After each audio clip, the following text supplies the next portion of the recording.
Dude, I'm so happy you have a quarantine beard. Of course. I mean, like, there's no point. Like, dude, like, fucking razors are expensive. Yeah. Like, I lost a lot of money on that tour. This beard is, like, straight born out of, you know, I got no reason to shave. Also, my finances are really tight, you know? Yeah. You can maybe sell some of those collectible wrestling figures I see back there. You see those, huh?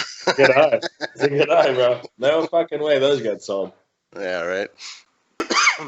All right, put my phone away. How the fuck you been, bro? I've been good, man. Been good. Staying positive. Trying my best to stay positive because it's easy not to be in the circumstances. But yeah, good. I mean, there's silver. I gotta find some sort of sense of silver lining in some of it. You know what I mean? Like, I mean, obviously it's a total disaster of a situation, but I do think that we were sort of hairpinning towards a disaster situation anyway. So at least I think at this point, it's like, I think it's actually created a sort of moment of pause to understand and reflect upon like how fucking weird and crazy everything is. It's almost like we hit the third act of the dystopian movie that we're in, and now everyone's like, holy fuck, like, now what's happening? You know? Right. Everybody's taking a moment. Yeah, where it's like, people who are in denial of this, like, weird, poorly written dystopian, B movie that we're actually living in. We're now sort of being forced to take audit of it, which is it's interesting. Yeah. You're going to have the powers that be now claiming that there is no climate problem, as you can see, because we've actually helped the climate a little bit with less traffic. But they're not gonna take that into consideration. They're gonna be like, see, there is no problem. Yeah, I mean, you're gonna get that where it's like, I was reading, it's like things that the coronavirus has helped, like the environment, like the murder rate went down in Chicago. It's like things like that where you're kind of like, okay, whatever. But another thing I just find interesting is like, could you imagine believing anything you read in 2020? Like, I feel like we've hit such a post-factual reality where even when people are like, oh, the science says this, the science says that. Like, even at this point, I feel like science is in a place where we're using scientific facts to skew whatever sort of soup du jour ideology that we're trying to push within that article. So I find it really hard to take anything at face value at this point in time, which I think is something we all have to do. I feel like we all, like, when people are like, oh, but these are the facts, this is the science, you got to do this. I'm like, don't take it at face value. Incentives are driving ideologies at this point. So I think that, you sort of have to look at a large sort of matrix of things that are sort of contributing to why that article may have been written at that time and what it's really trying to do. So, yeah, I think we're in a difficult time. Yeah. Yeah, I also take into consideration when I see those articles is why am I being allowed to see it? And what I mean by that is, why is it on my Facebook feed? Because they obviously control what's on there. Like they've taken down posts from other people. They also, they sell ad space and they sell exposure onto your feed. Like that's how musicians have to do it now. They have to pay that extra boost to even show up on someone's feed. So if I'm getting that ad, or not the ad, if I'm getting that link, that article. Which is funny because you basically said it. It's like it is so targeted. It might as well be an ad. Even if it is just a general article, and why it's sort of being filtered into your feed, the difference between that and a targeted ad is actually very little at this point. We're sort of sliding into an age where you will see absolutely nothing unless it's relevant to a part of you and why you would want to click it or want to click it and buy it. So it's like it's either like data is the new oil. Do you know what I mean? Like it's something you absolutely have to sort of look at. Like data is the new oil. It is worth more than anything. As we're sort of segueing out of, like, you can't even drive your car right now, which is funny. I mean, you can, but like you're not supposed to. It's not that, like, that's another thing that you sort of have to weirdly question, where it's like we're sort of being forced to this weird insulated digital realm where here we are having these conversations like this and everyone's doing this, and the data is it's almost like the data traffic is replacing maybe what would be the traffic out on the highways. You know what I mean? It's like you drive through LA and it's like it's a fucking ghost town now. Like you can drive. I can drive from West Hollywood to downtown in 10 minutes, which is like, it's fucking amazing. It's unheard of. I might get stopped by a cop and asked, "Hey, why are you driving?" But you know, the truth of the matter is, it's like it's just interesting to see that we've really sort of segued during this quarantine into sort of what would be this post-geographical existence, where we play video games to connect. We do chats like this to connect. People are having dinner parties via Zoom. It's a sort of non-local existence that I think that, you know, we all kind of joked about 5 years ago, but now it's like you're seeing almost like a weird beta testing of it. Yeah. Yeah, I was having this discussion with someone about, I think it was Nick from Job for a Cowboy. He was saying how it's like a way for us to love that band, by the way. Yeah, dude, those guys are great. But he was saying how this may be the moment where we transition to VR, like where everyone is like at home with their headset on, and like, you know, we saw movies about this years ago, and we're like, it's kind of unrealistic to think that, you know, we would actually, you know, stop existing in reality. Totally. But this could be like you said, like a beta test. It's ridiculous. Well, yeah, and it's a beta testing just to kind of see how it exists. You know what I mean? How it can actually function. Because I don't think that anyone fully, wholeheartedly believe it could function. And now you're seeing it totally can. It's weird, you know. There's a certain, like, I walked to the store today, and like everyone was outside in the street, outside of their apartments and their homes, like doing jumping jacks or doing push-ups, and like you can tell there's certain people who are sort of resistant to the atrophy of just like, cool, I wake up, I do this like weird routine in my fucking house or my apartment that's sort of just like, you know, these are our new cells. It's so fucking weird. You know what I mean? It's like people are like, oh, I got to go out and do my fucking exercise in the prison yard, which is like basically right outside their fucking apartment, fucking housing complex. It's a trip. It's weird. You know? It's trippy, and it, you know, it also lends itself to all the cool, like, weird conspiracy shit. Like the first thing I saw when LA got locked down was it was like a meme, but it wasn't. It was just a picture with text, and it was a dude saying, "You see." Yeah, I guess. He was like, you see how easy it was for the government to take control of everything? Now we can't travel. We can't leave our houses. You see how easily you just got taken, like we've been saying? And I was like, yeah, I guess. It's still kind of I mean, there's still a shit ton of cars in my neighborhood, and I haven't been stopped by anyone. So hopefully it doesn't get that bad where they're like, what are you doing? And get back inside, you know? Because then that's a little scary. Yeah, I mean, it's so funny because the amount of contradictory shit that has sort of like, you know, come out in terms of like, oh, here's what the media's saying, here's what the government's saying, where it's like, you know, stores are closed, but they're also open. Don't wear a mask, but you also have to wear a mask. You know, don't do this, but you also, everything is like, there's a counterpoint that they've also sort of pushed out you. So you're kind of like, what the fuck is anyone supposed to be doing right now? I also find it sort of absurd that like, here we are in 2020, and there is zero protocol for what this situation is. Do you know what I mean? You'd like to think that like, hey, you know, the government we spend, you know, how much of our tax? $700 billion on a DoD budget. You know, we sit there, and that means the CIA is running through various scenarios, and they have all these things. And you think the CDC would be like, oh, here's the protocol for when this happens. Do you know what I mean? But like, all they really had was stay home. Like, yeah, that's probably what they did. Like when like the Black Plague hit, you know what I mean? Like everyone just stay home. So it's like, have we not evolved since that? Is there no real solutions to these things? Which I just find like either that's a classic example of like how much the government is just a bunch of really ineffective scenarios that people kind of rest on their jobs saying, oh, I can't be fired. I have a government job. So I think there's exposing a certain ineptitude of what the government is and how it functions.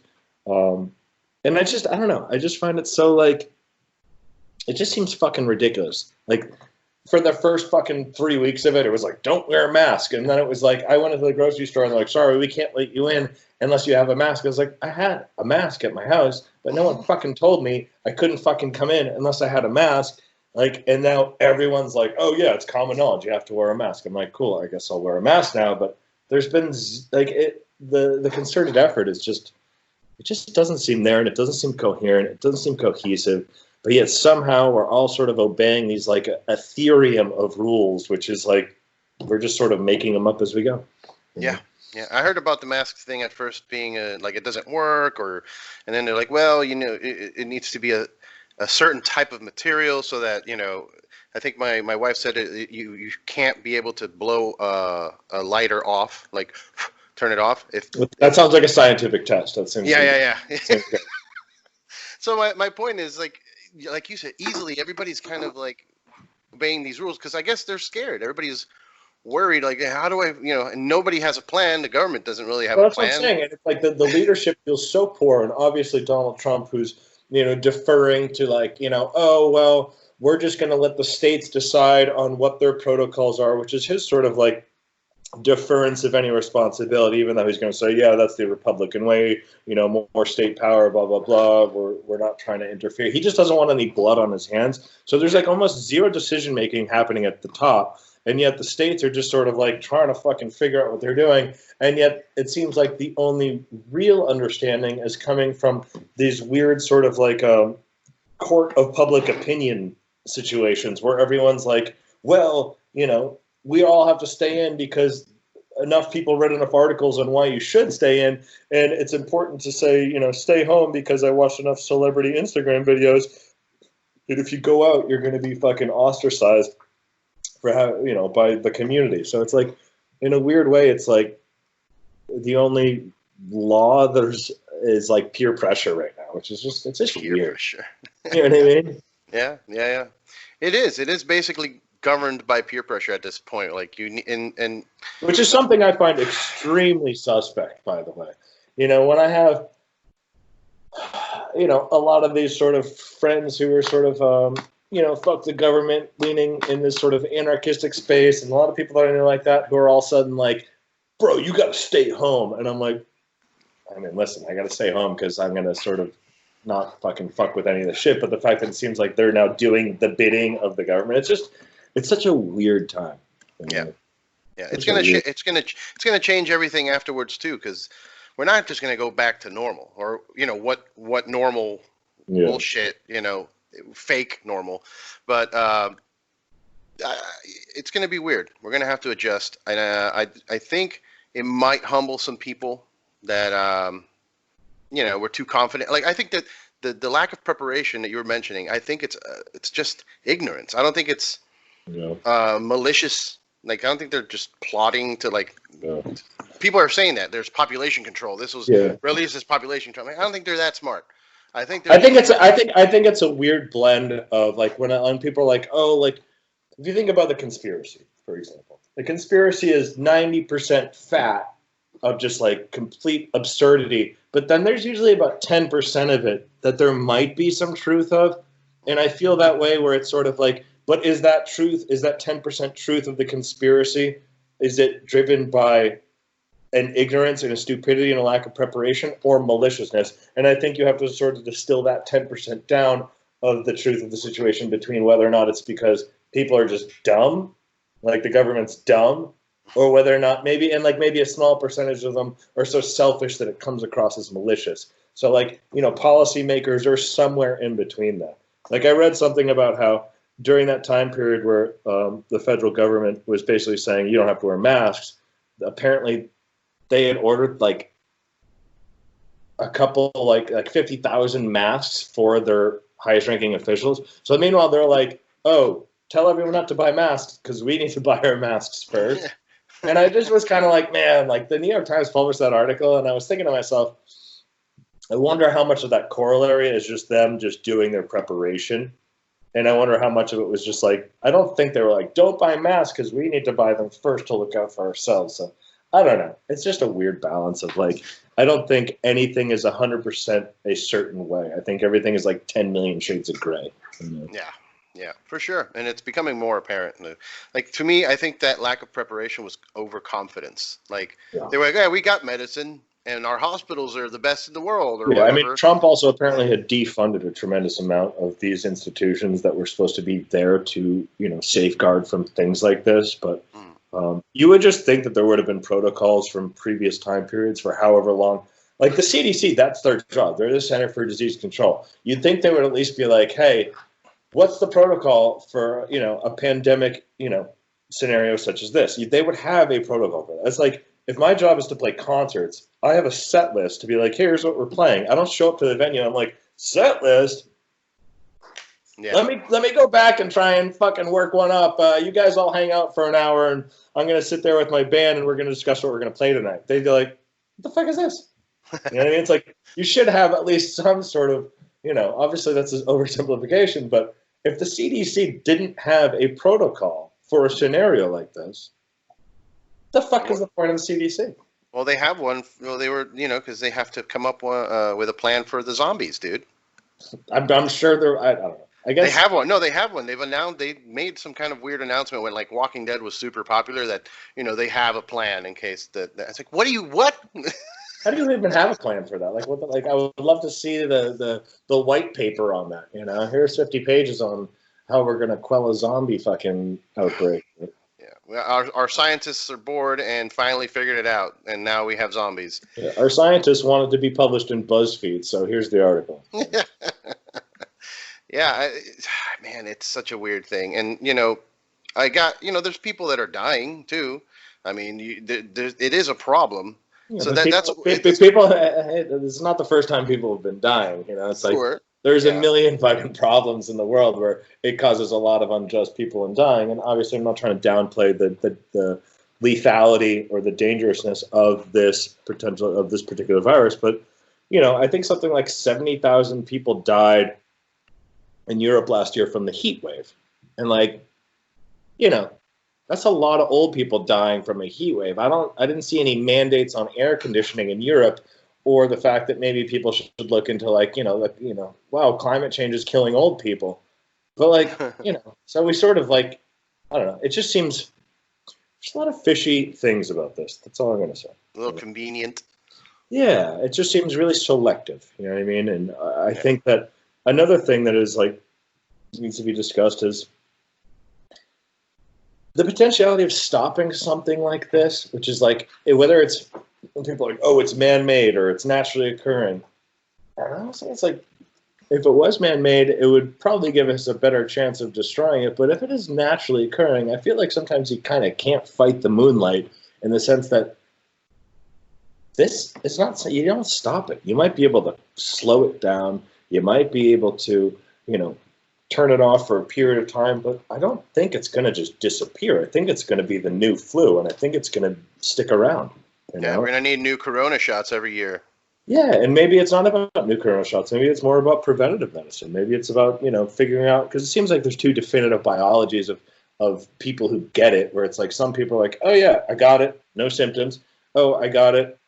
Or either no symptoms or you have symptoms for 2 to 3 days and then you're fine, or you're in the fucking ICU. So it's like trying to figure out what the definitive biologies of, I know they're linking obesity to it, obviously pre-existing conditions like respiratory issues as well as diabetes. So it's like, there should be some concerted effort about the fact that the lethality of fast food in relation to fucking, things like coronavirus. But no one's going to talk about that. No one's going to talk about the autonomy of your own health and the ability to sort of I always say Americans can for the most part change a tire on their car, but most of them would be like, immune system? What the fuck's an immune system? And it's like, cool. That's sort of they know their secondary vessels in their vehicles, but they don't know anything about their primary vehicles and vessels, which is the human body. And I think there just needs to be a little bit more of a push towards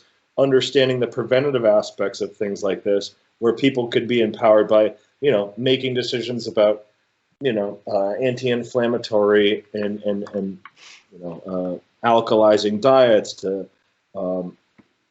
essentially prevent disease. I think 80% of disease is inflammation based. And I think that, the idea that we have no concept of our own immunity, and there's a million people are like, well, what do I do? Take vitamin C and fucking drink tea? And it's like, yeah, okay, cool.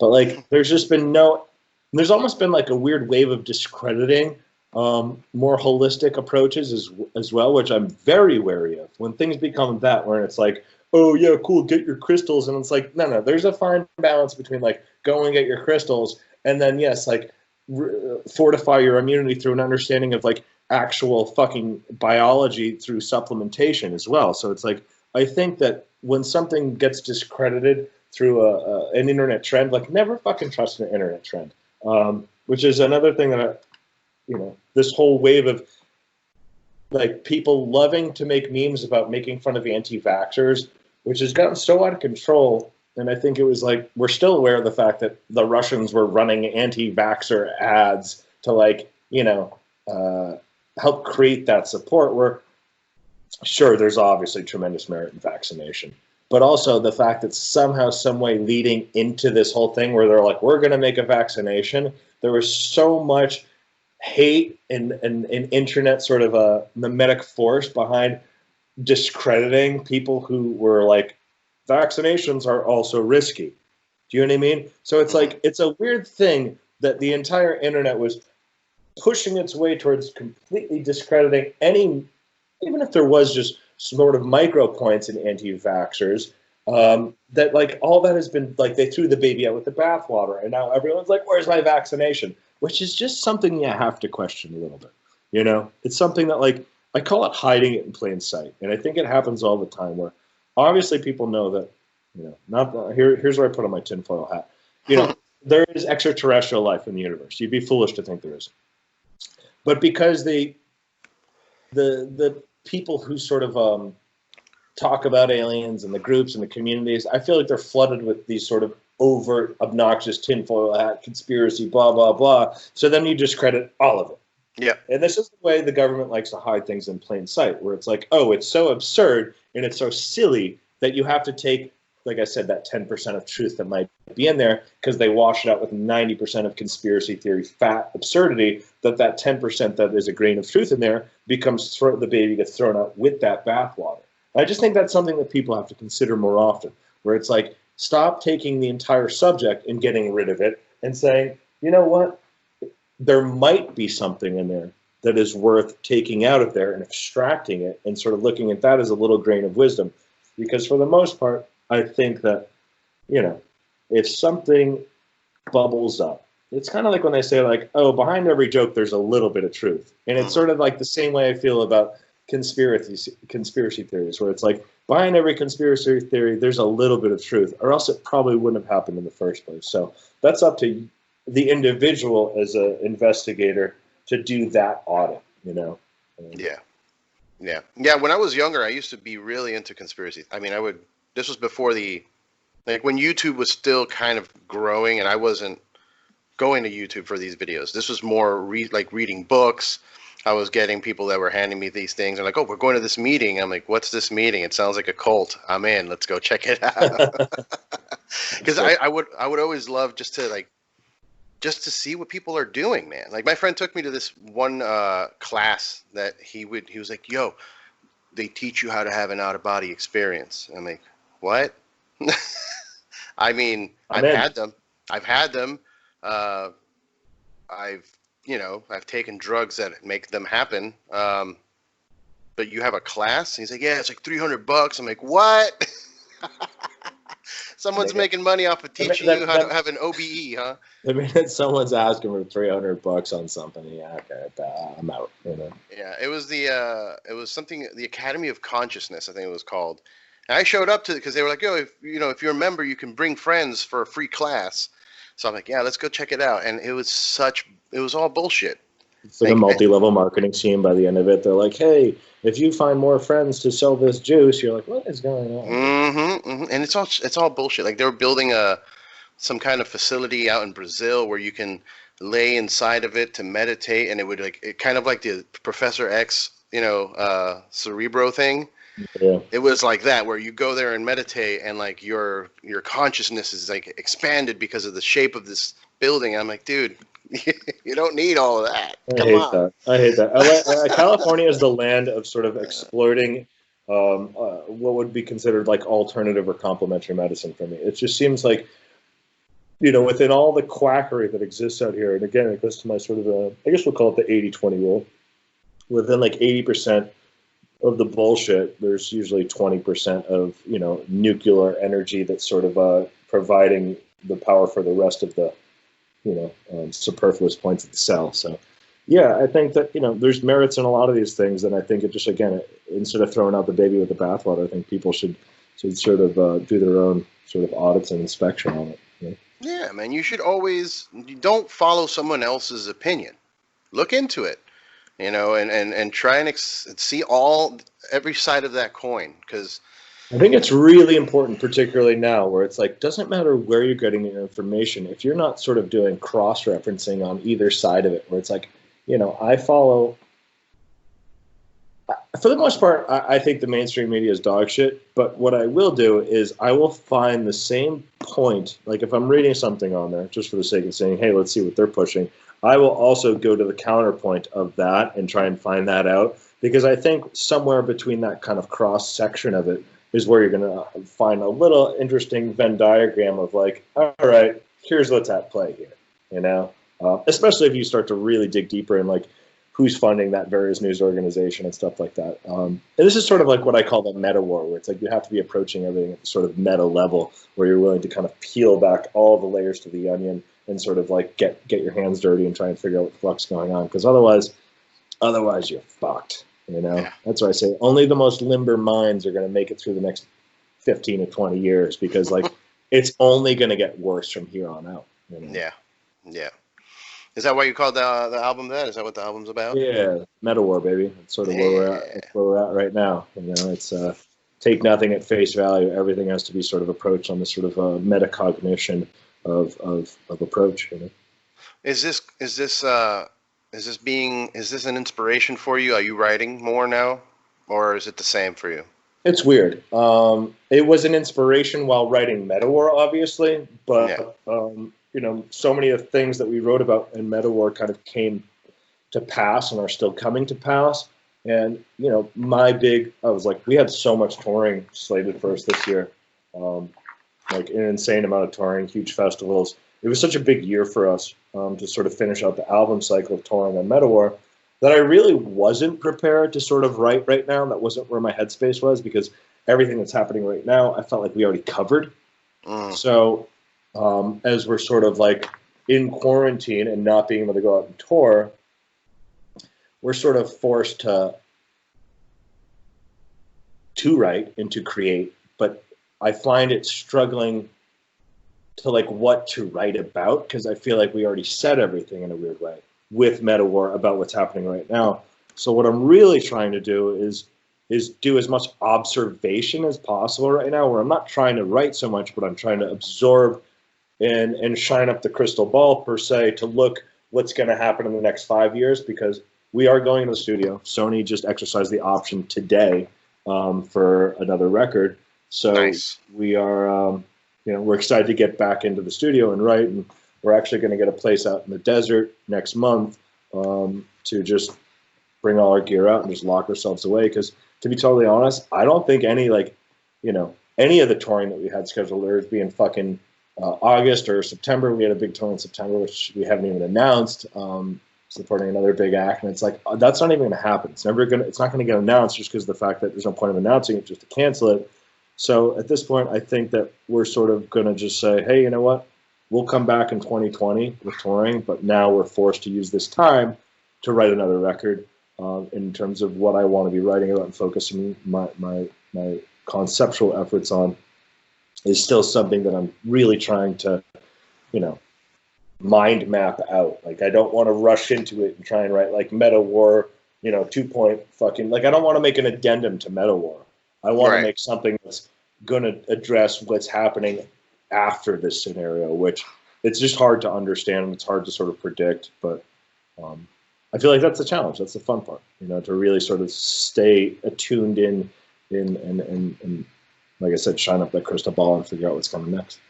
For sure, man. Yeah, you need to recharge every once in a while. I mean, you said you had a lot of touring coming up, but you had a lot of touring that you had already been doing. Oh yeah, we've been touring nonstop since the record came out, which to me is, I prefer like writing is an exhausting process for us, and it's something that's like extracting a piece of your soul. I don't particularly love it, but it's like you put in that hard work to create your garden per se, and then the touring is like pulling fruit and vegetables out of the garden. Like that's the reward. Like I love performing, I love touring.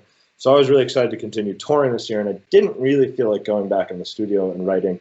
But you know, sometimes these sort of inhuman agents of destruction force you to sort of do what you got to do. Yeah. Yeah. Well, I mean, you can go fictional and like now, you know, create what's going to happen after for us. and I think you know taking a more allegorical approach might be something that I'm considering, as well as sort of figuring out how to do it in this sort of like conceptual movie format where it's like every song is sort of something episodic that you know you watch a portion of the video to, and you know, like a rock opera without the opera, you know.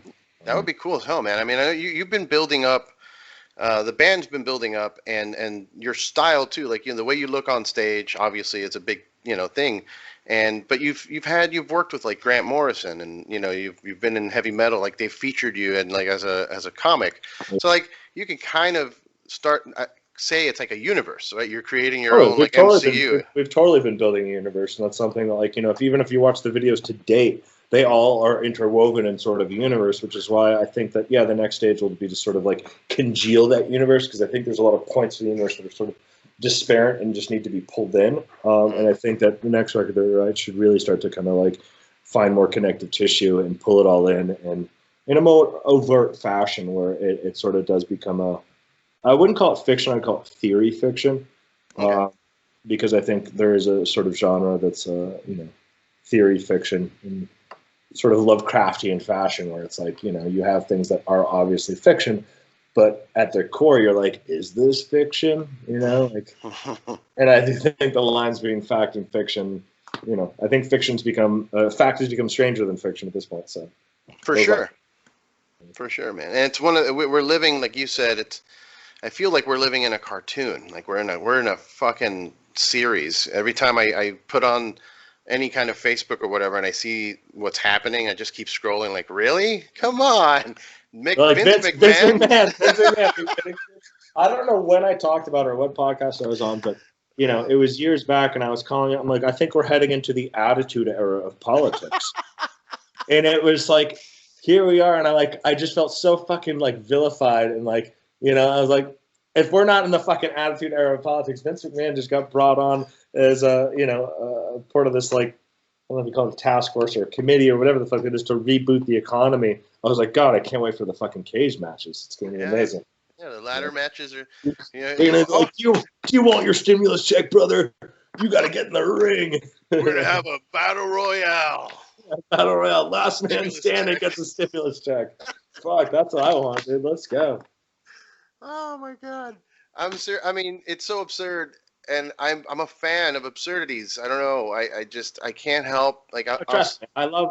You know, I have a degree in political science, so there is a part of it that loves politics and is fascinated by politics. I'm also a huge wrestling fan, but just maybe I don't want them kind of this blurred. Do you know what I mean? Like, it's insane. Screw it. I mean, Idiocracy predicted it, right? Didn't President Camacho? I mean, he was a pro wrestler, basically.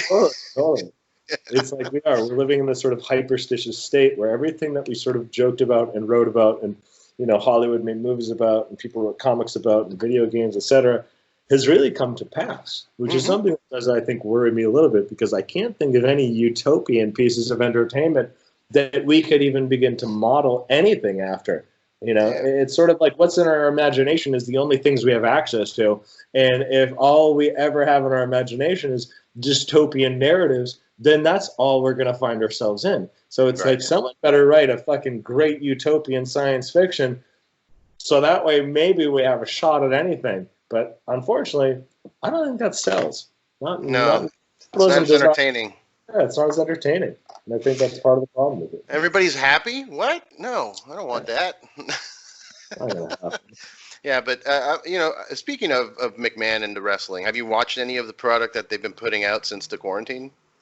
I actually haven't. I've sort of like, had a lot of pen on paper and doing books, and about the only sort of like AAA media I've been doing is Warzone, obviously. Yeah.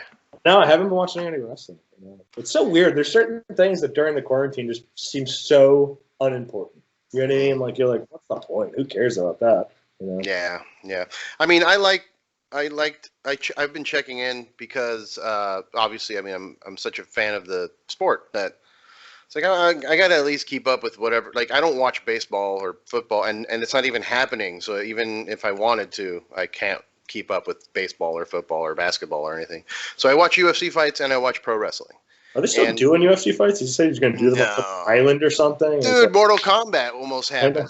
I know. That would have been great. No, it was about to be the Kumite out in some fucking obscure island, dude. Right. Yeah. I mean, I think they were talking about renting a boat. Like, I think Rogan was trying to suggest that he get one of those like battleships or something, and just like, I don't know, man. Just don't do it. And same for wrestling. Well, I've been watching. It's like this. Like, if there was a test, is there no test? Like, I feel like if there was a test, then like, yeah, something like that could happen. It would happen in front of an audience, but it's like just test everyone. And then you're fine. I feel like the fact that we're all still quarantined and there's no test is just insane. But whatever. There is a test though, right? There are testing sites that people go to, but that's what I'm saying. So I don't know why you couldn't just do it with a test. But anyway. Yeah. It's weird. It's weird. I honestly like the WWE's been putting out shows in empty arenas with like empty seats, and I know they deemed it as an essential product or something like that. Oh my God. And I mean, I guess for people's mental health, like in the middle America, like that's their whole lives. The dudes that are dressed up like John Cena with like, they have all the fake belts. It's funny. There's certain aspects of like, the American essentiality that I kind of love and I find super humorous. So I was thinking of the scenario. So I was driving out to Burbank to a Guns Direct. I do a little bit of gun smithing. I build AR-15s, especially if I have a lot of time on my hands. Nice. So I was driving out to pick up a low receiver because the low receiver is the serial part of the gun in the Department of Justice.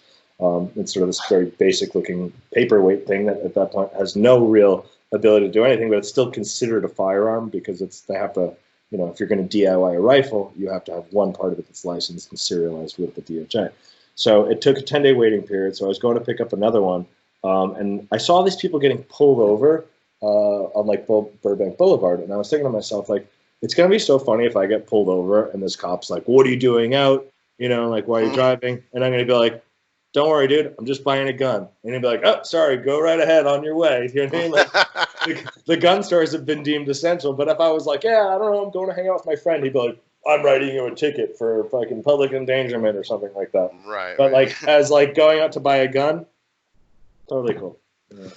I need to talk to you about that at some point. I need a weapon here because I can teach you how to build one, or you could go out and buy a complete. But I think the most important thing is to sort of, and you actually have to do it before you can buy a weapon in California, is to get your firearm certification, safety certification, which is, it's like a 50-question multiple choice that you have to do in store at a FFL, Federal Firearms License Dealer, and I think at that point, you'll at least have a good background. I think the safety is always the biggest issue. Like, I'm a bit of a safety Sally when it comes to guns. I do love guns, and I'm a big Second Amendment guy.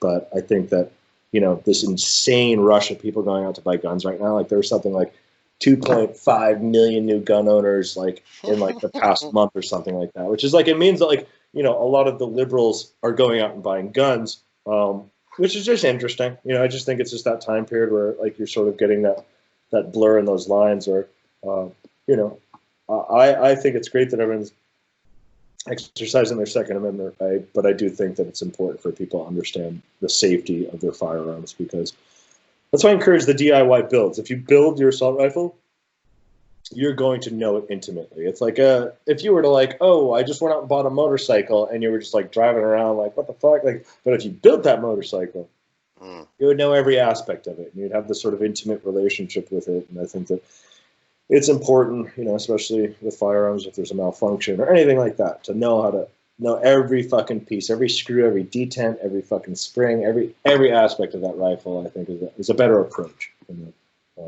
So yeah, if you ever want to have that conversation, I'm happy to You know. Yeah, I do. I mean, it's an interesting thing for me because I've always been kind of opposed to having one because I was like I was in that hippie mode where uh, if I had it, I was gonna be forced to use it. Like I was I attracting that think so. kind of I've vibe. never been a defensive gun owner. Like to me, I own my guns not because I'm like, oh, if someone breaks into my house, I'm going to grab an AR-15. Like I would never do that. That's not my like. I would grab a bat. I would grab a knife. I would subdue someone in a way that like the last thing I want is to be like, cool, I want to go shoot this guy. It's just not my mindset. Like I don't want to shoot someone with my assault rifle. Um, for one, you know, if you discharge that thing, the fucking, you know, they're gonna confiscate that thing as a piece of evidence. You ain't gonna get it back, and you know, we put a lot of effort into those things. You don't want to not have your fucking, you know, have your rifle. I build them as more like a range toy, something to go shoot in. You know, oh, I built this thing, and there's something a fascination with the precision of it, and having it zeroed in, and feeling how it shoots, and all the parts that you put into it, and go, ah, man, I built something really cool and really, really sort of, you know, precision and effective, and you know, like no difference from building anything else. If it's supposed to function, you want to sort of take pride in how well it functions. And I also just like going to the range and shooting, you know, paper targets, or you know, I like shooting skeet and trap at the sporting range as well. But I think that's where my desire has always been. I'm never like, I don't own handguns. I'm not a handgun guy, and I think handguns serve as that sort of, you know, oh, I need my handgun for a close quarters battle scenario, or like, you know, if someone breaks into my house, I'm going to pull my fucking Glock on or something like that. It's just like not how my brain operates. I don't ever want to shoot someone. I don't want to shoot someone by accident. It's you know, guns are dangerous. Guns are obviously something that can kill people, and it's never my desire to sort of want to use it in that sort of way. And I think there's a lot of people in that sort of segmentation that think the way I do, but you know, obviously there's a lot of people who are like waiting for someone to break into their house so they can shoot them, which it's just Yeah. it's just not the fucking, it's not a good and healthy way to be thinking at all. No. I That being always said, want. if the zombie scenario comes, Oh oh, yeah. it's At not. least. I got plenty of those assault rifles. That's when you go, all right, good. I'm glad I built all those. That's a I re- different story. But middle I'm of the gonna night, some guy comes in, you don't want that. You know, I'm gonna add you to my post-apocalyptic squadron. road crew. I What's got up, man? I got Barnett. I've been picking him up. He's got swords and shields. He's got a whole room full of swords and shields. Don't want Barnett on your fucking. You're gonna want the War Master on your team for sure. Hell yeah. War Master with swords and shields will pick you up, get some guns, and then we'll just go for a beer run. He'll need beer. Hopefully, he'll have some cases of his whiskey on you know. Oh yeah. Oh yeah, dude. You're going to need to continue to drink. It's another thing. I feel like in order to maintain sanity through the quarantine, I feel like, you know, it's so important to be drinking. It's like you just sort of like, you're going to sort of you know, keep the mind limber and lubed up, because otherwise you're going to fucking spiral up and be like, why am I still doing this? But you sort of have to. It's another reason why I think the government deems liquor stores essential, because it's like you just kind of have to be like, cool, what am I drinking tonight? You know? Yeah. Not only essential, but they're also letting them. They're letting restaurants sell to-go beer from like cups, like their draft beers. You can sell it on a plastic cup to go, and they're also allowing for more like Grubhub people to bring you beer. So yeah, I mean, alcohol sales are up, man. March they were up 55%. So I believe it. I believe it. Gun sales are up. Alcohol sales are up. Fucking. a bunch of drunk people with guns. Yeah. I know that's the American way. And now they're just going to let a bunch of people out of prison. We're all set. You know, we're in a good place. Yeah. I always like to be optimistic and think that, you know, we'll eventually get away from this and get back to some kind of normalcy where people can go do work and whatever. But I also like to prepare for the apocalypse, man. I like to keep in mind, like, you know, I've played plenty of video games and watched movies where situations like that occur, and I'd rather be prepared. You know, I'd rather have an escape plan. Could Warzone have come out at a better time period, by the way? It's like, I felt like Warzone came out like 3 days before the quarantine. It's just funny to me, because it's like every night, if there's one thing I do, it's really consistent. It's like, you know, I put in my time with my squad in Warzone. Which is super fun. I love it, and I only play the plunder mode because it seems more relevant. Right. Yeah, I put a lot of time into it right up until the Final Fantasy came out, and then I had to take a break. But I love that game because it teaches you kind of to scavenge and like be protective and like It's hide, good. look around, and You know, communicate. You know. I think any sort of, it's like 150 versus 150 open world. I just like games where I can hang out with my friends, communicate in sort of like co-op fashion, where we're like, you know, I like strategic, sort of tactical. I play a lot of Rainbow Six as well, which Nice. is 5v5, and those are the games I just choose to play because it's just fun to, like, I've got a good squad of people and we love teaming up and having that shit. Hell yeah, man. Um, I'm hoping that people use it as some kind of educational tool. Like I know I that don't some, think so. I don't you don't think think so. so? No, I think in anything, it's like as an educational tool, it makes you want to shoot people in the face, but you know. Well, the scavenging part of it, the surviving part of it. Running house to house, killing people, and taking Yeah, their stuff, for yeah, sure. yeah, yeah, There's yeah. a lot of education in that.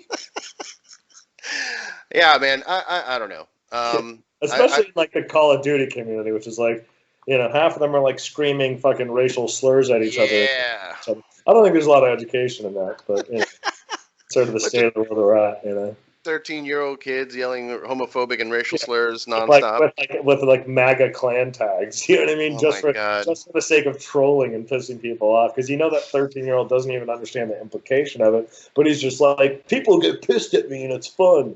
Yeah, what is that? I see it's they're so prevalent, like the trolling, Yeah. not just on the internet, but in video games and everything. It's especially the gaming community. The gaming community's always been geared towards that shit talking, trolling and stuff like that. It's like any culture where teabagging has become normative it's like that's just what it is. You know what I mean? And like they're all just like little keyboard warriors. You know what I mean? Like Oh yeah. super arrows behind their computers, but for the most part, yeah, that's a 12-year-old kid. But there's also that in Sweetheart and fucking does his chores for his mom. You know what I mean? But yeah, the for minute he sure. gets behind the fucking, COD console, he's going in. But I feel also like there's that outrage nature of like just everything. Everybody's just angry and wanting to troll each other on purpose. Like The fish rots from the head, and I think when our president is essentially like, troll-based fucking politics, I think that, yeah, you know, yeah, I get, you're going to get, I think, a president of the United States, aside from being a symbolic leader, really doesn't do much. I always say that's the entertainment division of the military-industrial complex. And I think that, as a person who's become sort of a symbolic character, I think that you're going to see it undoubtedly have a shift on the consciousness of the way other people do things. You know what I mean? It's like it's the leader of the free world, and if the leader of the free world is doing that, you're just going to get a lot of other people doing that. So if anything, that's why I call it the attitude era. It's like everyone feels the need to do their kind of shit talking, fucking, promos to sort of big ups themselves. that's true, man. That's true. I mean, I hadn't really thought of it from that angle. Like he's very much so a heel.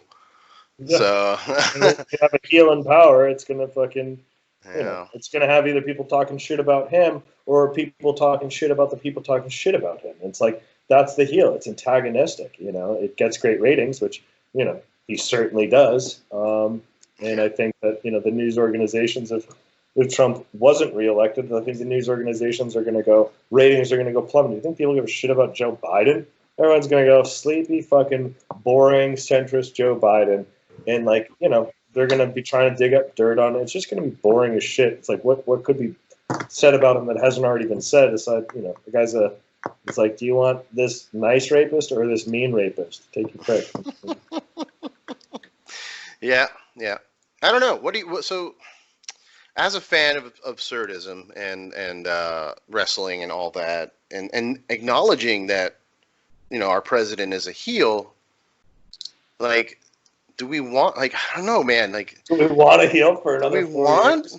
another? It's just such a difficult choice at this point. Again, I have probably no desire to vote, just because I just don't want to I don't want any dog in this fight. Like, I don't want to feel responsible for any of the scenarios because I don't feel like any of them are great.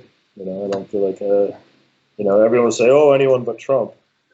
And that's fine. And I think that, everyone should go out and vote. But for me, I feel pretty apathetic about the whole thing because I'm very disenchanted by the two-party system. I have zero faith in the American government at this point.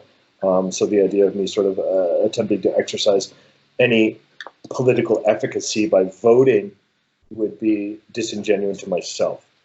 So I think I'm just going to sort of sit on the sidelines, which, again, I don't encourage anyone else to do that. Well, I'll probably get shit for saying that, but this is just who I am. My decision to not vote is a decision, that at the end of the day, I can feel empowered by that decision.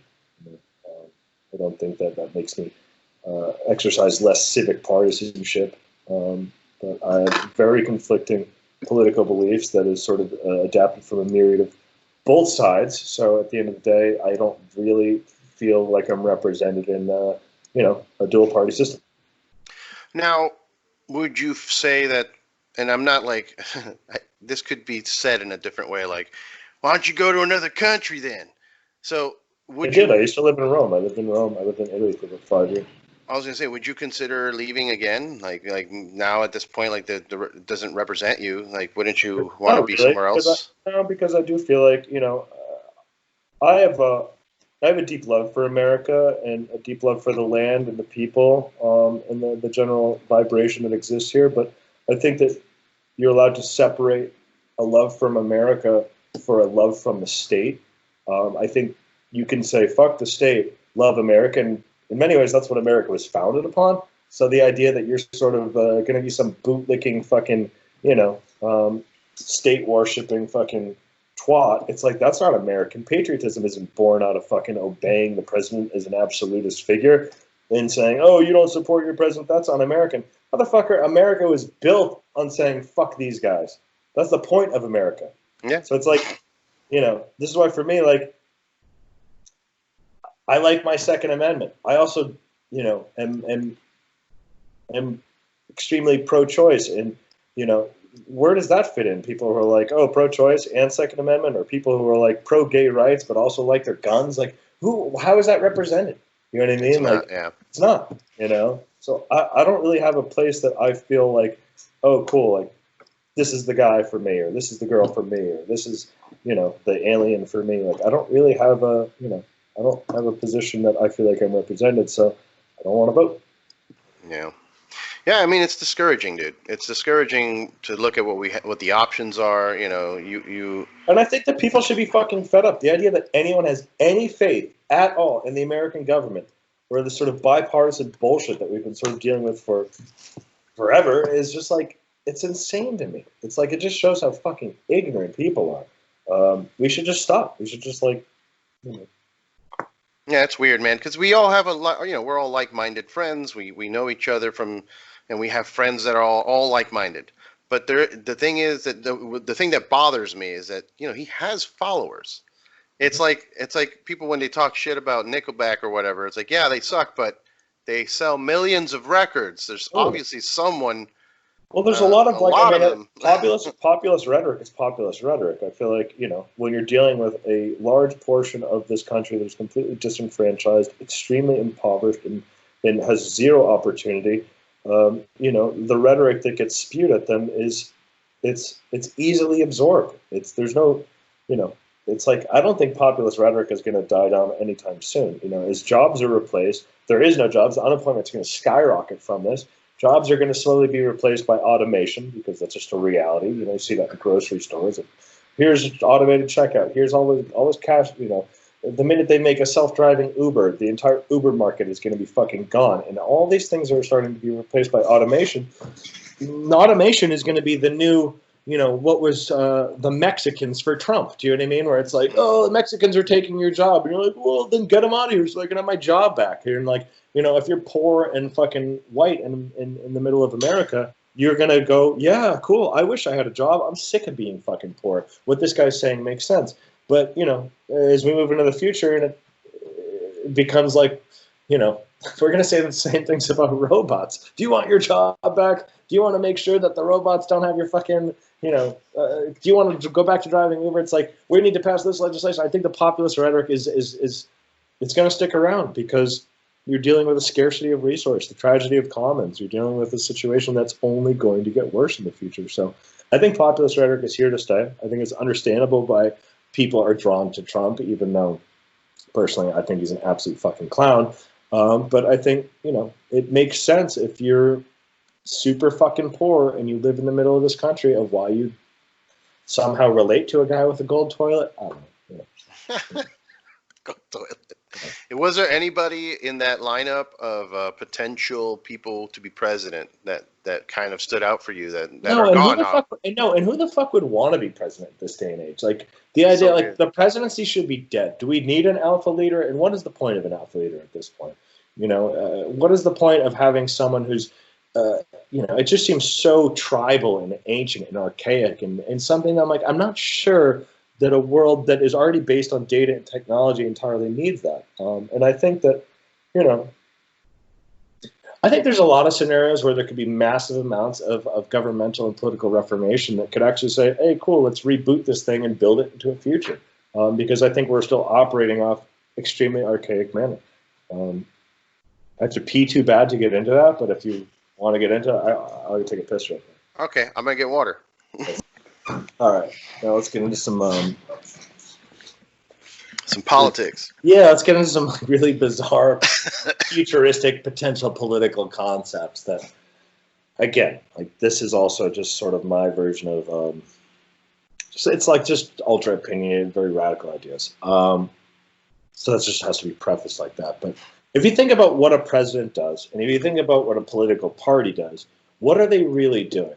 They're basically an assemblage of ideas of saying, well, these are the ideas that we represent, and if you want to be represented by us, here's the ideas. But like, doesn't that just seem sort of ridiculous? Where it's like, oh, here's all these sort of stock ideas that they represent, and now if I want to sort of represent that, if I want that party to represent me, I have to sort of believe in all their stock ideas. So how is that representation? Do you know what I mean? It's like, it's the whole concept of, half the reason America was founded is because we believed that there was taxation without representation. Like, we're paying taxes and we're funding this entire country, but we're not being represented. Which, to me, I sort of feel like we're still back there. Where, you have to, in order to be represented, just agree to this sort of stock assemblage of ideas. But meanwhile, you have companies like Facebook with 10,000 data points on you that, like, Facebook probably could represent you better than fucking someone else could because they know what you're thinking. Instead of being like, oh, I'm going to think what you're thinking, you realize that we are living in a data-driven existence. So I guess my point is this. You don't necessarily need representatives because data could be the representatives. If you sort of say when you voted or paid your taxes, you filled out, like I did my census recently because I guess we had to. And it was like 10 questions on there. It was like absurd. I'm like, why do you even have to do this? It's like 10 questions. But say you filled out a form when you paid your taxes that defined where you felt like your money should be spent in terms of congressional budget. Do you know what I mean? Education, Department of Defense. You could check all your boxes and be like, I think, my money should go here, here, here, here, here. And we could figure out some advanced form of like blockchain data-driven understanding, and not to say that will define the policy, but at least you'd have an incredible snapshot of what the general sentiments of everyone across this country was. It wouldn't be someone saying, it wouldn't be a talking head on CNN saying, oh, I represent this party, which is, half the country because, half of them voted for this person, half of them believe this. You would say people in this state, X amount believe this and this and this, and they want this and this and this. And you could just have an insane data snapshot. We live in a time period where we're so data-driven, and yet somehow we have no idea what anyone's thinking unless somehow you have a talking head telling you that that's what people are thinking. And it seems so archaic to me. I feel like there's a way that we could live in a more data-driven, which also, everyone said, well, couldn't that lead to more corruption? But I think with things like, blockchain and crypto security and things like that, you could create a system of real true understanding, at least of what the sentiments of the American population truly is on a geographic, because it's going to change. It's going to change from every part of this country because I think this country is very big. And I think with those tools, I think that would force the hands of representatives and legislature and in Congress in certain areas because, you would have an exact understanding of how people felt. And then they would be forced to say, You know, oh, I'm either like passing a law that favors what this, like, you know, it could be like a data-driven direct democracy, I guess is what I'm saying. If that makes any sense. I don't know. Yeah, no, it makes sense. I was also thinking the aspect of taking it into data. Wouldn't that open it up to be more of a global view? And like, would that be something that would interest you as a like we Well, operate as a globe? no, I'm less interested in sort of trying to create a globalized economy or globalized situation any more than it already is. I think America needs um, its own sort of. I mean, like we live in a globalized world, whether you like it or not. But I think what we really need to do is figure out how.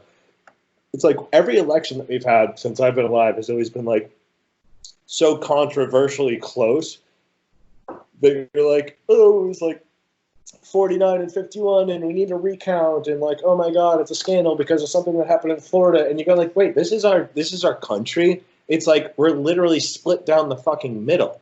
So it's like when you're trying to paint something, these binary perspectives of, you know, red or blue, 0 and 1, that's all you have to look at. And it's like, oh, you're either for this or you're against this. And I think that is so reductive to the idea of what is a human existence, which is filled with the zillions of ideas and zillions of data points and a lot of conflicting opinions and a lot of internal conflict. So it's like, if you could sort of extract that stuff from your average American, which I guarantee you we can.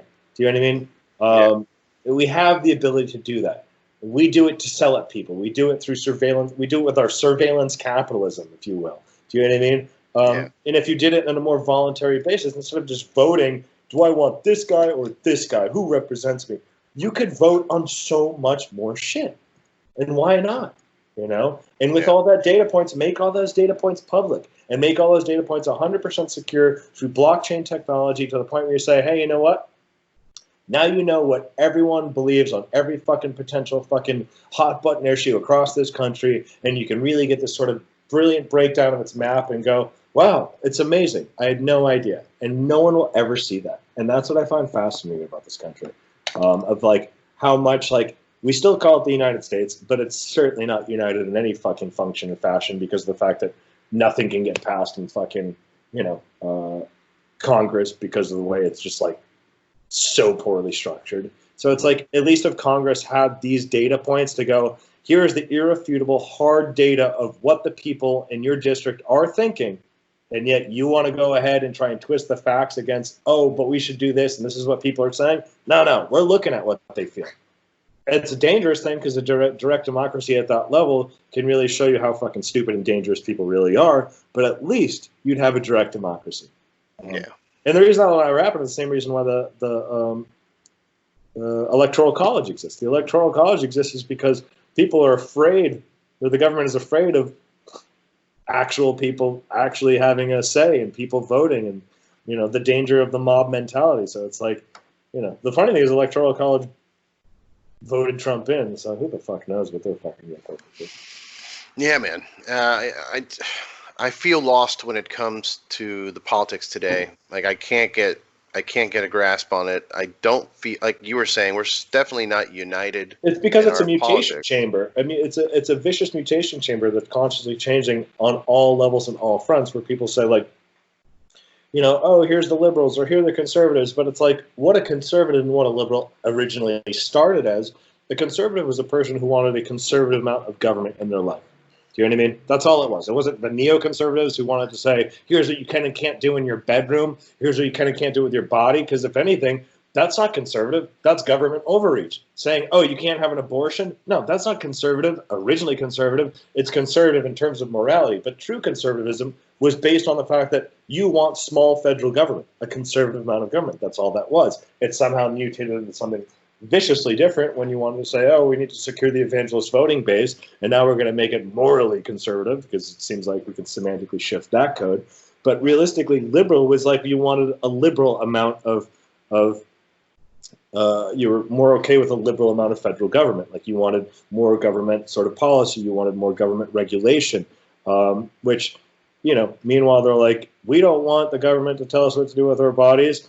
And somehow it's just super counterintuitive to where they both started. And then on top of that, you're going to have a million forms of mutation in between all of that. So at the end of the day, none of it means anything anymore. It's all sort of, you know, incentives driven by ideology at any given time, you know. Yeah, and those words are just now like hashtags. They're just buzzwords. Yeah, it's buzzwords, and it's like we're so past the point of any of it making any sense that it's like it's very post everything. Do you know what I mean? It's like cool. Like there was a point in time where any of that meant something. That none of it means anything anymore. And I do think that, especially with you know, what happened with the left and Bernie, I thought was a perfect example of how you could see that the neoliberals really destroyed leftist politics altogether. You know, when the left basically was like, you know, here's the guy that people wanted, but they were like, oh my God. You know, you basically realize that the right and the left, whether it's neoconservative or neoliberalism, is just corporatism. That's all it is at this point. And it does nothing but serve itself on a corporate sort of oligarch level that, you know, Bernie posed a threat to. I'm not saying Bernie would have been a great president, but I do know that Bernie posed a serious threat to it. He was you know, in many ways, he was sort of a populist leftist political leader that would have really, you know. Wasn't he a communist? Well, you know, to a certain extent, yeah. I mean, there's a lot of socialist ideologies in there, which is funny because the government sending you $1,200 is essentially socialism. You know, and I think that you know, universal healthcare are things that this is going to force us to pivot into, which is going to create a sort of hybrid model. You know, America would never be, you know, a communist country. It would be easier to imagine the end of the world than it would to be imagine the end of capitalism, because capitalism is just the way of existence now. So I think that, you know, the idea that Bernie was trying to come in and sort of look out for working class, which no one gives a fuck about the working class anymore, was really starting to build some groundswell. But that posed a huge threat to what would be the sort of neoliberal fucking politics of the left. You know? Yeah. So I think that at this point we're sort of at a crossroads with like, cool, we're basically just like gonna roll along in this process of, you know, I guess ping-ponging between the right and the left. You know, if we get, I think we're going to get 4 more years of Trump, to be totally honest. I don't think Biden has it. Oh, yeah, me too. I'm not a supporter of any kind, but I know that that's happening. Yeah, that's going to happen. If there even is an election this year. Yeah. And they should just do it on voting apps, man. Why don't we have a voting app? With again, like I said, like the government's ability to sort of like, you know, use technology is so like, you know, even with the people like tracking their stimulus on the fucking websites, and the websites all crashing. And the last time they did it with Obamacare, and everyone, like the Obamacare sites just kept crashing. America is like a government has no concept of how to implement technology. It's insane. It's like they're just like a bunch of people who are just like your average asshole who's like, damn, I'll work a job where I can't get fired. Let's go do that. You know, like it's just insane. The government, you know, we always say like, you know, if you do a shitty job, you go, oh yeah, it's good enough for government work. You know, it's like it sucks. Is there any hope? Is there hope that we're gonna like something will happen where there's a shift? And, I think there is a shift happening right now, and I think, you know, it's always darkest before dawn, and I think it's just going to continue to get really dark. And I think, you know, who knows in the future? I have faith and optimism in human spirit. Do you know what I mean? Like I think that. You know, I think that humans are amazing people and capable of amazing things.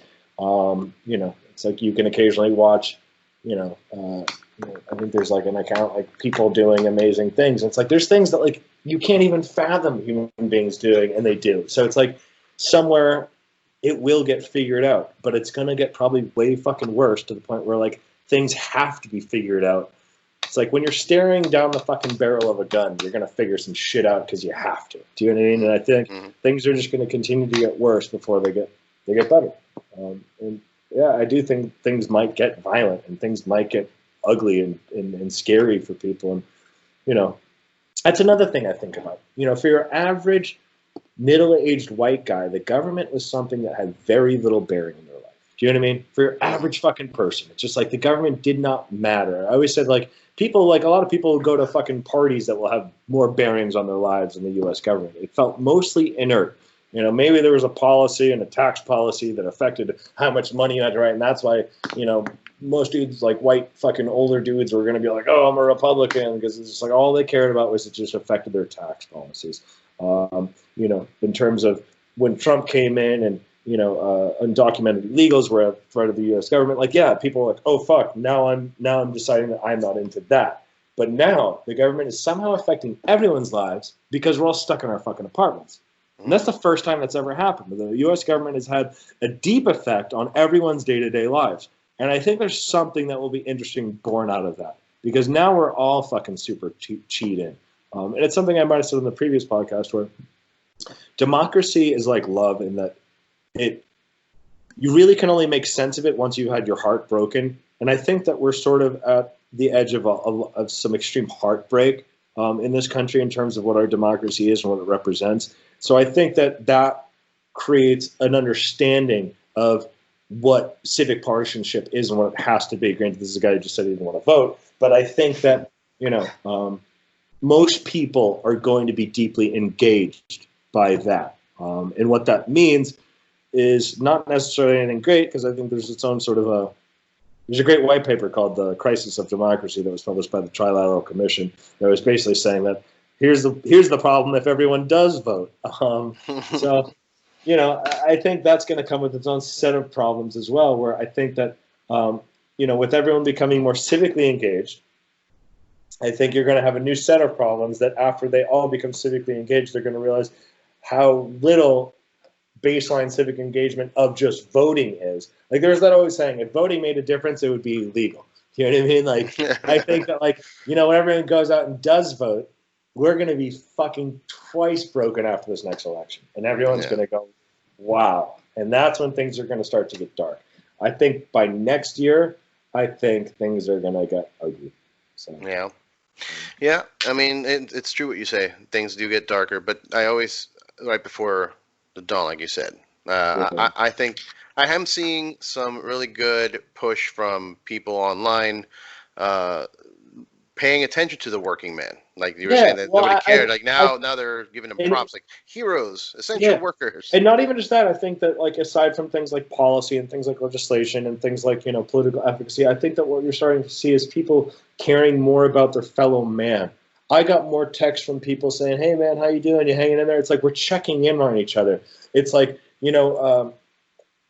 society and culture and sort of tribal mentality requires an opposition. And if the opposition becomes the people in charge, then it brings the people together a little bit more. And I think that's not necessarily what we're seeing right now. We're just all seeing as a sense of care and, like, brotherly love, if you will, where people are just like, hey, check in on each other, be there for each other. Even the stay at home is a concerted effort to sort of look out for the elderly, which the fact that people somehow are doing this as an effort to save each other and to save each other's loved ones there's something nice and sweet and beautiful in that sentiment. That I think that's where you start to see the silver lining.